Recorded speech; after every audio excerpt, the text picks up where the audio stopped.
señor Brunori. Vamos a empezar el diálogo con los miembros de la comisión. En primer lugar, quiero pedirle que haga uso de la voz al comisionado Francisco Eguiguren, con su doble mandato como relator país, pero también como relator para personas defensoras de derechos humanos. Comisionado. Muchas gracias, señor presidente.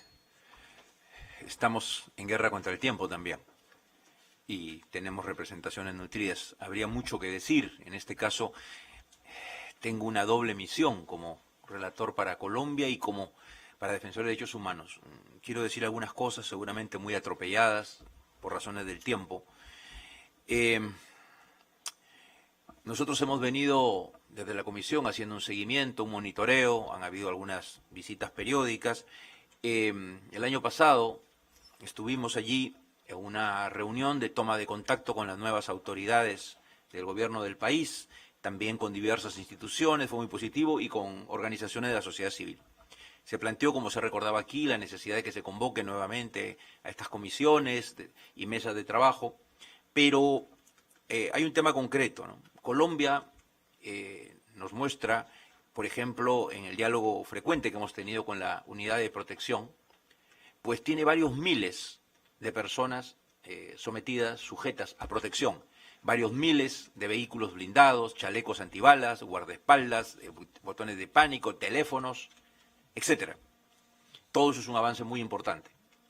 Pero las amenazas y los muertos continúan. Nos hemos pronunciado varias veces sobre el incremento del asesinato de líderes sociales o defensores de derechos humanos, que no siempre son lo mismo. Entonces, más allá de estos esfuerzos y de todas las tareas de coordinación, del plan de acción oportuna, de tantos otros esfuerzos que se vienen realizando, el acuerdo que existe en impulsar ya no solo medidas individuales de protección, sino en algunos casos colectivas, con enfoque diferenciado por el tipo de persona, por el área rural y urbana, en fin, yo creo que el diagnóstico está claro. Y para hacer mis preguntas termino diciendo algo. Nosotros, yo mismo, constatamos que el gobierno y las organizaciones de la sociedad civil y organizaciones como la de Naciones Unidas manejan en el fondo el mismo diagnóstico. El mismo diagnóstico.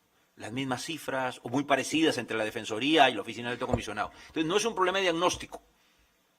La gran diferencia que yo encontré, y siempre la repito, es que fundamentalmente para la sociedad civil se habla o se identifica a los agresores, a los criminales o a quienes amenazan, a los grupos, a los defensores de derechos humanos y líderes sociales, a grupos, la continuidad de grupos paramilitares.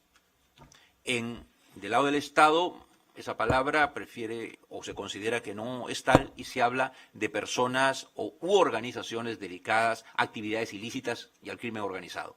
Los llamemos como los llamemos, ahí están y siguen actuando. Por eso, dentro de lo que se pueda compartir, yo quisiera saber, por ejemplo, una pregunta que siempre hago, este nombre tan recurrente ya de Águilas Negras, ¿se sabe quiénes son? Algunos dicen que son miembros o exmiembros de las Fuerzas Armadas, pero creo que además del accionar concreto de la Fiscalía en investigar casos concretos, la experiencia en muchos de nuestros países demuestra que esto requiere complementariamente, no solo para ser preventivo, sino para ser represivo, identificar con tareas de inteligencia quiénes son los líderes, los autores de estos grupos, las cabezas, así como alguna vez se luchó y se eliminó o se capturó a líderes del narcotráfico. Saber quiénes están al frente de estas organizaciones criminales, sea del narcotráfico o de actividades ilícitas. Que haya avanzado en identificarlos, en detenerlos, en procesarlos, en acorralarlos. El hecho que esté más o menos focalizado en ciertos territorios esta acción criminal ayuda a poder concentrar acciones.